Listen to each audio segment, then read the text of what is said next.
Hello class, my name is Tori Davila. Today is week 3. I'll be doing my video discussion for effective communication. Today is Thursday, September 5th, and uh, to me one of the key techniques as a program manager to communicate effectively is it kind of goes hand in hand with your do's and don'ts. With your do's a little bit on that side is you got to know your audience. It's a very effective way of getting a message across. Know your audience, tailor your message towards your audience. Know their interests, know the information that appeals to them, so that way you can get them engaged and interested.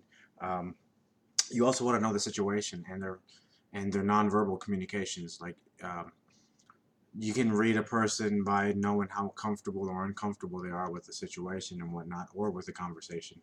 Uh, on the same note, you can tailor your message according to how the interaction is going. You can tailor your message or modify it in place almost, just to kind of get to a better spot, a spot where they might be more open and more comfortable, and get your message across and get their interest into your side as well.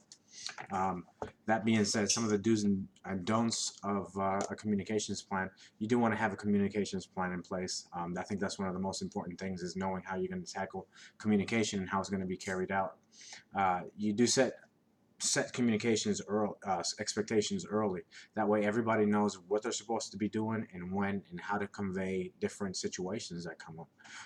You do want to be clear and direct on your communications. You want to make them kind of concise if you can, uh, because the more direct it is, the more clear, the less the complication, the less thinking the listener would have to do, basically, taking that message in. Again, know your audience. You got to know your audience well. You got to know who you're speaking to, because you don't want to speak to your stakeholders the same way you would speak to your team members. There's different dynamics, and there's decorum for all these things, on how to behave in front of different groups. Um, and you always want to be supportive of your team. To me, morale. You got to be supportive. Know your team. Know the situations. Know them. Know what's going on with them, and support them, and get their engagement, get them interested, and kind of get them fired up. Because to me, if you don't support your team, I'm a big believer as a former Marine on morale.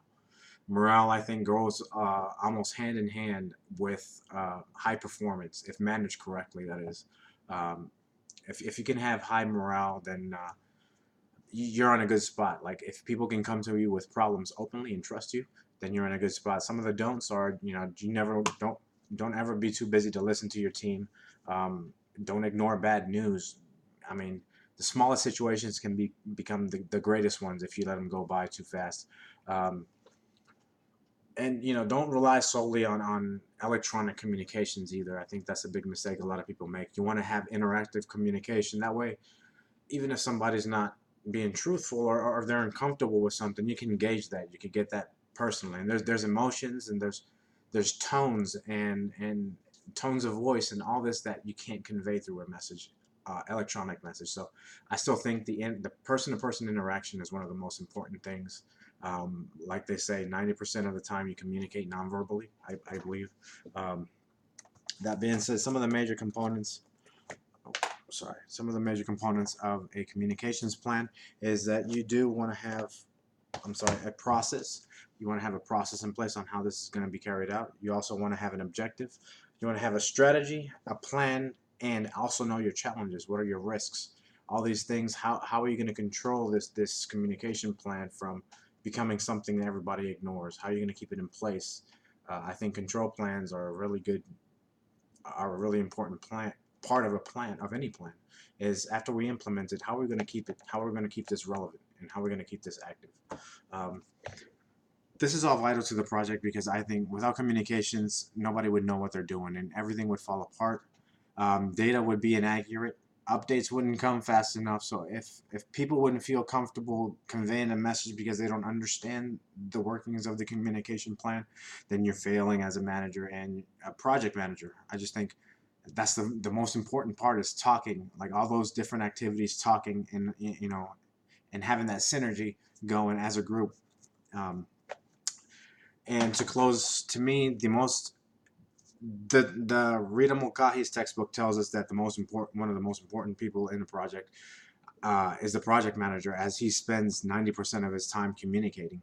And I believe that is very true. But I think everybody in the communications plan, the listener, and the sender and the receiver are both important. But some of the most important are the program, the project manager, because he has to make sure that this communication plan is being carried out and sustained, and being put in place effectively, and also the stakeholders, because they're the ones that need the end of the line communication, the news. How's the project going?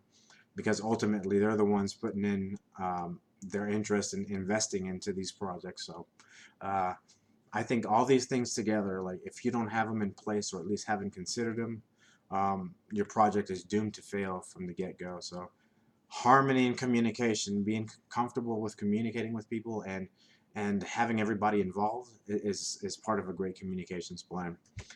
That is my video post for this week. Thank you very much, and everybody have a great day.